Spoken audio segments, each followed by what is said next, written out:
वो मेरी नौकरानी थी, लेकिन मैं उसके दर्द में बहुत परेशान रहती थी। बेचारी लंगड़ाकर चलती थी, फिर भी सारा काम करती थी। एक दिन मैंने उससे पूछ लिया, तुम्हारी टांग का क्या कोई इलाज नहीं है? तो कहने लगी, इलाज तो है लेकिन कोई मदद नहीं करता। मैंने कहा, मैं तुम्हारी मदद करूंगी, तुम मुझे बताओ तुम्हारी टांग कैसे ठीक हो सकती है? तो उसने बहुत ही अजीब बात कह दी। उसने कहा, मेरा इलाज आपके ही पास है। मैंने कहा, वो कैसे? तो कहने लगी, आप मुझे अपने पति की एक कमीज दे सकती हैं। मैंने कहा, मेरे पति की कमीज से तुम्हारी टांग का क्या ताल्लुक?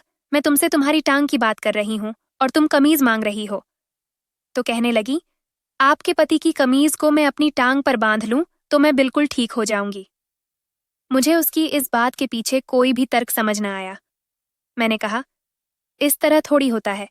मेरे पति की कमीज अपनी टांग पर बांधने से तुम कैसे ठीक हो सकती हो? उसने कहा, आप मुझे कमीज देकर तो देखें, फिर देखिएगा क्या होता है। मैंने अपने पति की कमीज ले आई, क्योंकि मुझे यकीन था कि ऐसा कुछ भी नहीं होने वाला था। या तो ये मेरे साथ मजाक कर रही थी और या फिर इसका दिमाग खराब हो गया था। उसने मेरी आंखों के सामने अपनी अपाहिज टांग पर मेरे पति की कमीज बांध दी। अभी 2 पल ही गुजरे थे कि सामने का मंजर देखकर मैं हैरान रह गई, क्योंकि वो वाकई। जब मैंने उससे पूछा कि ये सब कैसे हो गया, तो उसने मुझे एक राज की बात बताई। उसने कहा, तुम्हारा पति असल में एक। मेरा नाम मीना था। मैं बहुत ज्यादा खूबसूरत थी, लेकिन मेरी माँ कहती थी कि भगवान ने सिर्फ खूबसूरती दी है, अक्ल इसमें नाम का भी नहीं है। मेरी माँ मुझे समझाती थी कि थोड़ी समझदार बन जाओ, आजकल जमाना बड़ा खराब है। कॉलेज में पढ़ती थी, लेकिन वहां पर एक लड़के ने मुझे अपनी बातों में लगा लिया, और इस हद तक कि मैं उसके लिए कुछ भी करने को तैयार थी।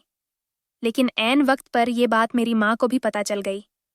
मेरी माँ ने कहा कि तुम अपनी बेवकूफ़ी में हम सबका मुंह काला करवा देती।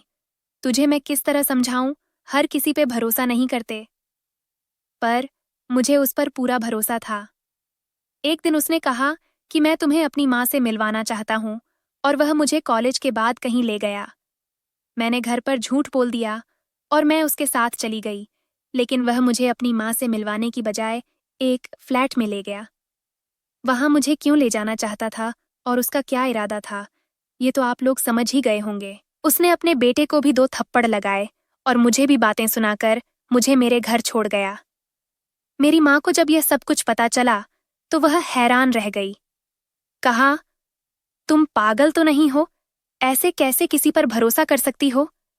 मैंने कहा, हम तो एक दूसरे को पसंद करते थे, जबकि मेरे दिल में उसके लिए कोई इतना दर्द नहीं था। बस जब वह मेरी बहुत ज्यादा तारीफ करता था तो मुझे अच्छा लगता था। हम लोग खाते पीते घर के थे। मैंने उसे बहुत ज्यादा गिफ्ट भी दिए थे। मेरी माँ ने मुझे कहा कि वह सिर्फ तेरा फायदा उठा रहा था, और अगर तेरा सबसे ज्यादा फायदा उठा लेता तो फिर तेरे पास क्या रह जाता। तो भगवान का शुक्र अदा करके पता नहीं उसने किस बात पर खुश होकर तेरी इज्जत रख ली, वरना क्या से क्या हो जाता। मेरी माँ ने मुझे बहुत बातें सुनाई थीं। मैंने उस दिन के बाद कसम खा ली थी कि मैं किसी लड़के से दोस्ती करूंगी ही नहीं, क्योंकि मेरी माँ ने मुझे समझाया कि मर्दों को और अच्छे सिर्फ एक ही चीज चाहिए होती है। और उस दिन के बाद मैंने कसम खाई कि अब मैं भी समझदार हो जाऊंगी और कभी किसी पर भरोसा नहीं करूंगी। शायद मुझे कोई दिमागी प्रॉब्लम था, छोटी छोटी बातें समझ नहीं आती थीं। जैसे मुझे कोई एक बार में बुलाता तो मुझे उसकी आवाज ही नहीं आती थी। मैंने डॉक्टर से पूछा तो उसने कहा कि आपका दिमाग कमजोर है, इसलिए आपके कान भी कमजोर हैं। इसी तरह मुझे मैथ नहीं आता था। अगर इंग्लिश फिल्म लग रही होती थी और बहुत जल्दी जल्दी बोलते थे तो मुझे इंग्लिश समझ नहीं आती थी। मैं ऐसे काम नहीं कर सकती थी जो बहुत मुश्किल थे और एक वक्त में एक ही काम कर सकती थी। मैं उन लोगों में से नहीं थी जो एक ही वक्त में 2-3 काम कर रहे होते हैं, यानी कि मैं मल्टीटास्किंग नहीं कर सकती थी। मेरी माँ कहती थी, तुझसे शादी कौन करेगा? मर्द को खूबसूरत औरत चाहिए होती है, लेकिन मर्द को समझदार औरत भी चाहिए होती है। मेरे बाबा कहते थे कि हमारी बेटी इतनी खूबसूरत है, बहुत अच्छा रिश्ता आएगा। पर मेरी माँ कहती थी कि सिर्फ खूबसूरती देखकर ले गए तो 2 दिन बाद वापस छोड़कर चले जाएंगे। मेरी माँ कहती थी कि कोई अच्छा रिश्ता नहीं मिलेगा, लेकिन वह तो तब हैरान रह गई जब मेरे लिए एक बहुत बड़ी हवेली के मालिक का रिश्ता आया। मेरे बाबा तो बहुत खुश हुए, लेकिन मेरी माँ का कहना था कि बड़ी हवेली की पहली बहू बनने जा रही है, वहां पर तो बड़ी जिम्मेदारियां होंगी और ये मोहतरमा अपना ख्याल खुद नहीं रख सकती। लेकिन लड़के वालों को ये तो नहीं कह सकते थे कि हमारी लड़की बेवकूफ है। वो तो मेरी शक्ल देखकर ही पागल हो गए थे, क्योंकि उनको अपने लिए बहुत ही प्यारी सी बहू चाहिए थी जो उनकी इज्जत बनाए। बहू को देखते ही लोग कहें कि कितनी प्यारी लड़की लेके आए हैं। बस मेरे माँ बाप ने भी भगवान का नाम लेकर मेरी शादी कर दी। मेरी माँ शादी से पहले रोज मुझसे 2 घंटे बातें करती, मुझे समझाती कि वहां जाकर तुम्हें किस तरह रहना है, किसी पर भरोसा नहीं करना। खैर, मैंने सारा कुछ समझ लिया, लेकिन मेरी माँ ने इतनी बातें सुनाई थीं कि आधी से ज्यादा बातें तो मैं भूल ही गई थी। मेरी माँ ने तो मुझे ऐसी ऐसी बातें सुनाई थीं कि मैं हैरान हो गई थी। ऐसा लगता था कि शादी कोई बहुत बड़ी सजा है। वह कहती थी, बड़ी हवेली है, बड़े काम हैं, तू बड़ी बहू है, उनके बेटे के सामने अच्छे से रहना, दांत निकाल के हंसना नहीं, जो काम कहें चुप करके कर देना। वहां पर तुझे मैंने घर के काम तो नहीं देने, लेकिन तेरी कुछ जिम्मेदारी तो होंगी। पता नहीं तेरा क्या बनेगा मीना। मैं तो परेशान हूं, शादी हो गई। मैं अपने कमरे में बैठी थी जब मेरा पति आया। मेरी माँ ने कहा था कि थोड़ा सा शर्मा लेना, लेकिन मुझे शर्म नहीं आई। आखिर वो मेरा पति था। कमरे में आते ही मैंने उसे कह दिया कि मुझे भूख लगी है, तो वो भी हंस दिया और नौकरों से खाना मंगवा लिया। खाना खाते खाते ही वो मेरी तारीफ भी कर रहा था और मुझे समझा भी रहा था कि आज से तुम मेरी हमसफर हो, मैं तुम्हारा बहुत ख्याल रखूंगा और तुम्हें भी मेरी इज्जत और इस घर का ख्याल रखना है। मैंने तो अपने पति को यह भी बता दिया कि मुझे खाना बनाना नहीं आता। इस बात पर भी वो हंस दिया और फिर कहने लगा कि तुमने पूछा ही नहीं कि मुंह दिखाई में तुम्हें क्या देने वाला हूं। तो मैं कहने लगी कि क्या होगा, कोई सेठ होगा या कोई गहना? तो मेरे पति ने कहा कि नहीं, मैं तुम्हें मुंह दिखाई में एक ऐसी चीज दूंगा जो हर औरत का सपना होती है। मुझे यकीन है कि इसे देखकर तुम खुश हो जाओगी, इतनी कि जितनी तुम मुझे देखकर भी खुश नहीं होती। कोई भी औरत इस चीज की अहमियत जानती है, क्योंकि इसे उसकी बहुत जरूरत होती है। मैंने कहा कि आप क्यों लंबी लंबी बातें कर रहे हैं? तब मेरे पति ने किसी को आवाज देकर कहा कि अंदर आ जाओ। मैं हैरान रह गई कि आज मेरी शादी की रात है। हम दोनों एक दूसरे के साथ एक कमरे में बैठे हैं और मेरा पति किसको कमरे के अंदर बुला रहा है। फिर कह रहा है कि क्या औरत को ऐसी चीज की जरूरत होती है? उसने कहा, अपनी आंखें बंद कर लो।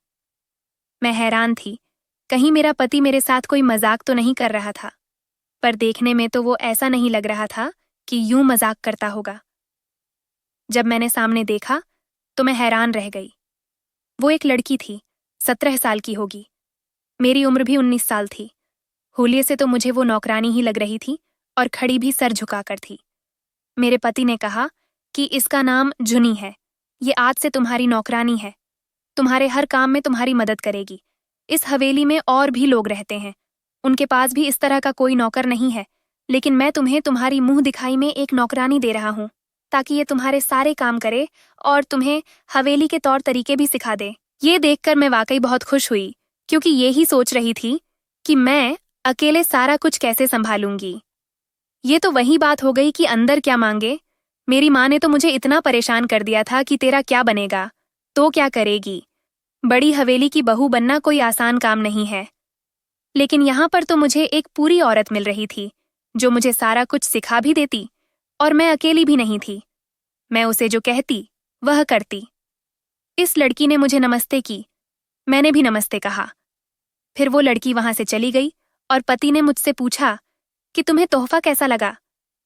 तो मैंने कहा कि मुझे तोहफा बहुत पसंद आया और ऐसा तोहफा कोई हवेली का मालिक ही दे सकता है। मैं तो बहुत खुश हूं। मेरे पति ने कहा कि तुम प्रताप सिंह की बीवी हो, कोई मजाक नहीं। तुम्हें तो अब इस तरह के तोहफे मिलते रहेंगे, इसलिए तुम तैयार रहना और मेरे साथ अच्छी सी जिंदगी गुजारना। मैं तुम्हें इतना खुश रखूंगा कि तुम हैरान रह जाओगी। और बेशक वैसा कर सकता था। देखने में भी खूबसूरत था और समझदार भी। अगर मुझे वह कोई सोने का सेठ देता तो शायद मुझे उसका इतना फायदा ना होता, क्योंकि वह तो एक जगह पड़ा रहता। लेकिन उसने तो मेरी माँ की सारी बातों को गलत साबित कर दिया और मेरे लिए बहुत सुकून बना दिया था। लेकिन सुबह जब इस लड़की को काम करते हुए देखा तो हैरान रह गई, क्योंकि वो बेचारी तो लंगड़ी थी। उसकी टांग में कोई नुक्स था, फिर भी वह काम कर रही थी और उसे काम करने में बहुत मुश्किल हो रही थी। मैं उसके पास गई और मैंने पूछा कि ये तुम्हारी टांग को क्या हुआ? तो कहने लगी कि मेरी टांग बचपन से ऐसी है। मैंने कहा कि तुम ये सब काम क्यों करती हो? तुम्हारे घर में और कोई नहीं है? तो कहने लगी कि मैं मजबूर हूं मालकिन, करना पड़ता है। मैंने कहा कि मैं आज ही अपने पति से बात करती हूं। अगर पैसों की जरूरत है तो हम दे दिया करेंगे, लेकिन ये सब काम तुमसे नहीं होंगे। जो पति एक नौकर का इंतजाम कर सकता था, वह दूसरे कभी कर सकता था। ये तो ठीक से काम नहीं कर सकती थी, मगर हम उसको भेज देते और किसी और को ले आते तो मुझे क्या था। पर जैसे ही मैंने ऐसा कहा तो वह मेरे पैरों में बैठ गई। मैं यह देखकर हैरान रह गई और फौरन पीछे हट गई। वो कहने लगी कि मैंने बड़े साहब से झूठ बोला है। मैंने उनको नहीं बताया कि मैं एक टांग से अपाहिज हूं। उनके सामने मैंने बिल्कुल भी जाहिर होने नहीं दिया। वो समझते हैं कि बस छोटा मोटा नुक्स है, लेकिन असल मसला बहुत ज्यादा है। अगर उनको ये सब पता होता तो वो मुझे कभी ये नौकरी न देते, और मुझे इस नौकरी की सख्त जरूरत है। आप कभी भी उनको यह बात नहीं बताइएगा। आपकी बड़ी मेहरबानी होगी। मेरे घर वाले, मेरे बच्चे भी आपको दुआएं देंगे। वो तो बेचारी परेशान ही हो गई। मैंने कहा ठीक है, ठीक है। मैंने कहा कि तुम्हारे बच्चे भी हैं? तो कहने लगी कि हाँ, जब मैं 14 साल की थी तो मेरी शादी करवा दी थी। मेरा 1 साल का बेटा है जो घर में मेरी सास के पास होता है। मेरा पति कोई पैसे नहीं कमाता। अपने छोटे से बच्चे को सास के पास छोड़कर आना पड़ता है। वहां से सोचकर ख्याल भी नहीं रखती है, और मेरा पति भी मुझे बातें सुनाता है। मैं बड़ी मजबूर हूं मालकिन। अगर आपने मुझे ये काम नहीं दिया और मुझे थोड़े पैसों पर भी रख लिया तो उन पैसों से गुजारा नहीं होगा। मैं अपने हाथ से कमाकर खाना चाहती हूँ और फिर मेरा पति मुझे देखेगा। कोई काम नहीं कर रही तो कहीं न कहीं और भेज देगा, मजदूरी पर भेजेगा। इससे तो यही अच्छा है कि मैं उसे घर में आपके काम करूंगी। मैं आपके काम अच्छे से करूंगी। आपको कोई तकलीफ नहीं होगी। सारा काम आपको वक्त पर मिलेगा। मैंने उससे कहा ठीक है, तुम परेशान मत हो। मैं ये बात किसी को भी नहीं बताऊंगी। इसलिए उसने मुझसे वादा ले लिया और मैंने भी कहा कि हाँ ठीक है, नहीं बताऊंगी। वो बेचारी तो बहुत ही मजबूर थी, इसीलिए मैंने अपने पति से भी इस बारे में बात न की, वरना मैं तो जरूर बताती कि एक अपाहिज लड़की से काम करवाना कोई अच्छी बात नहीं है। घर में और नौकर भी थे, लेकिन वो लोग अपने अपने काम ही करते थे। मुझे हवेली का जो हिस्सा दिया गया था उसके बहुत सारे काम होते थे और वो सारे काम झुनी करती थी। लंगड़ा लंगड़ा कर चलती हुई जब वो काम करती थी तो उसे देखकर मुझे बड़ा दुख होता था। कोई लंगड़ा कर चल रहा हो तो वैसे ही इंसान उसे देखकर यह सोचता है कि बेचारा अपाहिज है, लेकिन मेरी नौकरानी तो अजीब तरह से लंगड़ा कर चलती थी, इतना अजीब कि देखा ही नहीं जाता। मुझे ऐसा लगता था कि मैं उस पर जुल्म कर रही हूँ। सोचा कि उसका इलाज करवा देती हूँ। इतने पैसे थे हमारे पास, क्या एक औरत का इलाज नहीं हो सकता था? अगर उसका इलाज हो जाता तो वह हमें ही दुआ देती और हमें भगवान भी और ज्यादा पैसे दे देता। एक दिन वो काम कर रही थी और मैं वहीं पर बैठी थी। उससे पूछा कि तुम्हारी टांग का कोई इलाज नहीं हो सकता? बड़े से बड़े डॉक्टर को दिखाओ, जितना खर्च आएगा मैं देने को तैयार हूं। तो मेरी नौकरानी ने कहा कि इसका इलाज तो 2 मिनट में हो सकता है। मैं यह बात सुनकर हैरान रह गई कि अगर 2 मिनट में इलाज हो सकता है तो फिर तुम करती क्यों नहीं? तो कहने लगी क्योंकि इसका इलाज तो आपके पास है। मैंने कहा कि क्या मजाक के मूड में हो? किस किस्म की बातें कर रही हो? अगर मेरे पास इलाज है तो बताओ मुझे। तो उसने मुझे एक ऐसी बात बताई कि मैं हैरान ही रह गई। उसने कहा कि अपने पति की एक इस्तेमाल की हुई कमीज मुझे दे दें। जैसे ही मैं वह कमीज टांग पर बांधूंगी तो मेरी टांग बिल्कुल ठीक हो जाएगी। मैंने कहा कि तुम कैसी बच्चों जैसी बातें कर रही हो? ऐसा कैसे हो सकता है? तो उसने मुझसे कहा कि आपके जो हस्बैंड है ना, वो हमारे इस गांव के बड़े पुराने और पहुंचे हुए मालिक हैं, और उनके जो बड़े थे ना, वो भी ऐसे थे। तो उनकी दुआ से उनके अंदर भी कुछ असरात आए हुए हैं। इसीलिए यह बात बिल्कुल सच है। अगर आपको यकीन नहीं होता तो आप मुझे अभी कमीज लाकर दें और अपनी आंखों से देख लें। अब मैं उससे क्या बहस करती। मैंने कहा कि अभी पता चल ही जाएगा। मैं कमरे में गई और अपने पति की इस्तेमाल की हुई कमीज बाहर ले आई। मैंने कहा कि लो, दिखाओ मुझे, और अगर कुछ ना हुआ तो मैं तुमसे बात नहीं करूंगी। तुमने मेरा वक्त जाया किया और तुम मुझे बेवकूफ बना रही हो। वैसे ही सारी जिंदगी लोग मुझे बेवकूफ ही समझते रहे थे। अब मेरी अपनी नौकरानी भी अगर मेरे साथ इस तरह का मजाक कर रही थी तो मुझे गुस्सा तो आना था, और मैं बाकी लोगों के सामने बोल नहीं सकती थी, लेकिन इसे तो मैं डांट भी सकती थी। तो उसने कहा कि राम राम, मैं ऐसा क्यों करूंगी? मालकिन, मैं कौन होती हूं आपको बेवकूफ बनाने वाली? आप अभी देख लें। मेरे पति की कमीज को उसने एक पट्टी का रूप देकर उसको अपनी मजदूर टांग के ऊपर बांध लिया। जब वो यह बांध रही थी तो जमीन पर बैठी थी, लेकिन जब वो खड़ी हुई तो उसे देखकर मेरे कदमों तले से जमीन निकल गई, क्योंकि वो बिल्कुल सीधी खड़ी थी। मैंने उसे कहा कि तुम खड़ी पहले भी हो जाती हो, अब जरा मुझे चलकर दिखाओ। लेकिन दिल ही दिल में थोड़ा घबरा रही थी, क्योंकि वो बहुत ही भरोसे से यह सारी बातें कह रही थी। लेकिन जब उसने मुझे चलकर दिखाया तो मैं हैरान रह गई। वो तो बिल्कुल ठीक चल रही थी।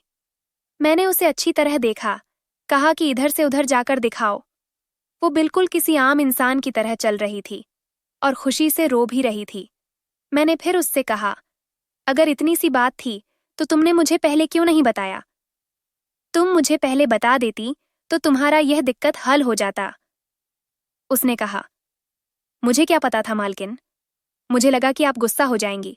अपने पति की इस तरह की चीज किसी को कौन देता है? आजकल तो कोई किसी पर भरोसा नहीं करता। मैंने कहा, पागल, तुम्हारी टांग ठीक हो गई है, और अगर एक कमीज देने से तुम्हारी टांग ठीक हो गई है तो फिर मुझे क्या दिक्कत हो सकता है? मैं भी अब दिल ही दिल में बहुत खुश थी कि मैंने उसकी मदद कर दी, क्योंकि मैं तो पहले दिन से उसकी मदद करना चाहती थी। वह बहुत अच्छी थी, मेरा बहुत ख्याल करती थी। मैं जो काम कहती फौरन करती, मेरे पांव दबाती थी, मेरा कमरा साफ करती थी, मेरे लिए खाना बनाती थी, और मुझे सबके बारे में बताती भी ठीक है। कौन कैसा है, मुझे कैसे उठाना है, कैसे बैठाना है। उसने मेरी इतनी मदद की थी कि अगर वह अभी तक नहीं होती तो शायद ही लोग मुझे इस हवेली से ही निकाल देते, तो पता नहीं किसको उठाकर ले आए। मेरे से तो पानी का गिलास भी नहीं पकड़ा जाता था, मेरे से चीजें बहुत गिरती थीं। मेरी नौकरानी पहले से भी ज्यादा तेज हो गई। उसकी टांग बिल्कुल ठीक हो चुकी थी। वह भाग भाग कर सारे घर के काम करती। एक ही दिन में उसने सारी हवेली धो डाली, बल्कि वह काम जो पहले उससे नहीं हो रहे थे। और मैंने भी उसको इसलिए नहीं कहती थी कि कहीं यह ना सोचे कि एक तो अपहाज हूं, ऊपर से मेरी मालिकिन मुझ पर इतना बोझ डाल रही है। वह सभी काम उसने मेरे बिना कहकर डाले। उसने सभी पंखे भी साफ कर दिए और हवेली की एक एक चीज चमका दी। बाकी के नौकर भी देखकर हैरान हो रहे थे कि आज इसको हो क्या गया, ये तो बड़ी जल्दी जल्दी काम कर रही है। लेकिन झुनी ने कहा था कि यह बात और किसी को पता नहीं चलनी चाहिए, इसीलिए अपने पति को कभी न बताई। हाँ, इतना जरूर कहा कि आज मैंने बहुत अच्छा काम किया है, इसीलिए मुझे बहुत खुशी महसूस हो रही है। उसने मेरी बात सुन ली और हंसकर जवाब दिया कि चलो, अच्छी बात है। अब वह रोज वही कमीज अपनी टांग पर बांध लेती और मेरी इजाजत से उस कमीज को अपने साथ भी ले जाती, क्योंकि अगर उससे ही वह ठीक हो रही थी तो फिर यह उसके पास ही रहनी चाहिए थी। उसको अपने घर में भी तो काम होते थे, उसका बच्चा भी बहुत छोटा था। एक दिन मेरी अपनी टांग में बहुत ज्यादा दर्द शुरू हो गया, न जाने कैसे, जबकि मुझे न तो कोई चोट लगी थी और न ही मैं गिरी थी। दर्द बहुत ज्यादा था। मेरा पति घर पर नहीं था, वह काम के सिलसिले में शहर से बाहर गया हुआ था। रात का वक्त था और मेरे पास दर्द की कोई दवाई भी नहीं थी। मैं बहुत परेशान हो रही थी। फिर अचानक ही ख्याल मेरे दिमाग में बिजली की तरह आया। मैंने कहा कि मुझे भला परेशान होने की जरूरत है? जब मेरे पति की कमीज मजदूर औरत की टांग ठीक कर सकती है तो क्या मेरी टांग का दर्द नहीं ठीक कर सकती? मैं क्यों परेशान हो रही हूं? मैं अलमारी की तरफ गई और उसमें से अपने पति की एक कमीज निकालने लगी। फिर सोचा कि नहीं, कमीज इस्तेमाल शुद्धा चाहिए थी। बाथरूम में एक कमीज पड़ी थी जो कि धोने वाले कपड़ों में डालने के लिए वहां पर रखी गई थी। मैंने वह कमीज उठा ली और जैसे जूनी ने उसकी पट्टी से बनाकर अपनी टांग पर बांधी थी, मैंने भी उसी तरह किया और अपनी टांग पर वह कमीज बांध ली। लेकिन 2 मिनट बाद ही वहां पर कुछ ऐसा हुआ कि मेरे कदमों तले से जमीन निकल गई। मैं हैरानों परेशान रह गई और मेरे दिमाग में एक साथ ही बहुत सारे सवाल आने लगे, क्योंकि वह कमीज बांधने से भी मेरी टांग का दर्द बिल्कुल भी ठीक नहीं हुआ था। अब क्या यह उस कमीज को पता था कि मुझे झूनी की टांग पर जाकर उसका दर्द ठीक कर देना है, लेकिन मेरा नहीं करना? इसका मतलब मुझसे झूठ बोला गया था। जूनी ने मुझे धोखा दिया था। यह सब करके उसे क्या मिला? और अगर वह लंगड़ी बनी हुई थी तो उसे भी उसको क्या फायदा हो रहा था? हम कौन सा उसको ज्यादा तनख्वाह दे रहे थे? और मेरे पति की एक कमीज लेकर उसने क्या करना था? कि मेरे पति की कमीज में कुछ पैसे थे? अगर थे भी तो वह कितनी देर तक काम आने थे? मुझे तो समझ ही नहीं आ रही थी। मैं सोचने लगी कि जूनी का दिमाग खराब है। बेचारी की कम उम्र में शादी हो गई, बच्चा भी हो गया, सासुराल वाले भी तंग करते हैं। लगता है इसीलिए उसका दिमाग खराब हो गया है। जूनी 2 दिन से काम पर नहीं आ रही थी। मेरा पति वापस आया तो बातों बातों में मैंने उससे सवाल किया। जाने क्यों मुझे ये बात तंग करने लगी थी। मैंने कहा कि हम जूनी को नौकरी से निकाल देते हैं, क्योंकि मैं समझती थी कि वह मुझे बेवकूफ बना रही थी और मैं उसके सामने बेवकूफ साबित हो गई थी। वह जरूर यही सोचती होगी कि इतनी बड़ी हवेली की मालिकान को बेवकूफ बनाना इतना आसान था। इसमें इतनी भी अक्ल नहीं है, इसीलिए मैं उसको इस घर से निकालवाना चाहती थी। मैंने पति को कहा कि हम उसे नौकरी से निकाल देते हैं, तो वह हैरान हुआ कि क्या हो गया, उससे कोई गलती हो गई है, वह काम ठीक से नहीं करती। क्योंकि मेरे पति का कहना था कि वह बहुत ही अच्छे खानदान से है और इसीलिए मैंने उस पे इतना भरोसा किया है। बार बार ऐसे लोग नहीं मिलते जिन पे इंसान भरोसा कर सकें। तब मैंने कहा कि भरोसे की बात नहीं है, बेचारी लंगड़ा कर चलती है। ऐसे में उससे सारी हवेली के काम करवाना उस पे जुल्म के मुतारदिफ है। मुझे अच्छा नहीं लगता जब मैं तो कुर्सी पर बैठी होती हूँ और वह बेचारी अपनी मजदूर टांग के साथ काम कर रही होती है। मेरे पति ने मुझे हैरान होकर देखा कि किसकी बात कर रही हूँ, कौन है मजदूर? मैंने कहा कि जूनी और कौन, उसकी टांग खराब है। तो पति कहने लगा, उसकी कोई टांग खराब नहीं है, तुम्हें किसने कह दिया? मैंने कहा कि उसने आपसे झूठ बोला है कि थोड़ा बहुत प्रॉब्लम है, लेकिन असल में पूरी की पूरी मजदूर है। मेरे पति ने कहा कि उसने मुझसे कुछ नहीं बोला, अच्छी भली चलती है, बिल्कुल वैसे ही जैसे तुम चलती हो या जैसे मैं चलता हूं। उसकी टांग में कोई भी प्रॉब्लम नहीं है। ये तुम किस किस्म की बातें कर रही हो? जब मेरे पति ने मुझे कहीं खोया हुआ देखा तो पूछा कि तुमने उससे कहा कि वह अपाहिज है, मुझे पूरी बात बताओ। मैंने अपने पति को सारी बात बता दी और मेरा पति अपना सर पकड़कर बैठ गया। मेरे पति ने कहा कि हमारा कोई भी खानदान ऐसी किसी बात से ताल्लुक नहीं रखता है। हम लोग यहाँ के मालिक हैं, हम बराहिम हैं और मालिक पंडित नहीं होते। तुम्हें इतनी सी बात नहीं पता है। उसने तुम्हें बेवकूफ बनाया, जाने वह कमीज लेकर क्यों गई है। मैं सोचने लगी कि उसके साथ क्या करेगी, क्या मेरे पति पर जादू करेगी, क्योंकि जब जादू किया जाता है तो उसमें भी किसी की इस्तेमाल की चीजें दी जाती हैं और फिर उस पर की जाती है। लेकिन क्या जादू हो जाता है? फिर मैंने कहा, तो करती रह जाती तो होता ही नहीं है। लगता है इनकी कोई दुश्मन है, तभी वह कमीज लेकर गई है। मेरे दिमाग में अभी भी नहीं आ रहा था कि एक अमीर आदमी की कमीज के साथ क्या कुछ हो सकता है। थोड़ी देर बाद यह शोर सुनाई दिया कि गांव में यह बात फैल चुकी थी कि किसी मजारे की बेटी के साथ किसी ने ज्यादती कर दी थी और सबूत के तौर पर वहां पर मालिक साहब की कमीज मिली थी। मेरे पति पर इल्जाम लग गया और सारे गांव में बात आग की तरह फैल गई। वो लड़की भी रो रो के गवाही दे रही थी कि मेरे साथ ये मालिक ने किया है, जबकि ऐसा कुछ भी नहीं था। इसका मतलब कि जूनी ने वो कमीज वहां पर रखी थी।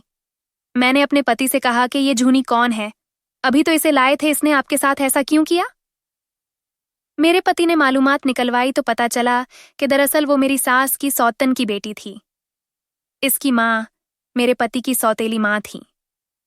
मेरे पति की माँ ने इस पर इल्जाम लगाकर इसे इसी तरह हवेली से निकलवाया था, क्योंकि वो नहीं चाहती थी कि इसके सर पर सौतन बैठे, और इसी ने अपना बदला लेने के लिए अपनी बेटी को हमारे घर भेजा था। और आज ऐसा ही इल्जाम मेरे पति पर लगवाया था। बहुत बड़ा खेल खेला गया था, और ये सब मेरी वजह से हुआ था।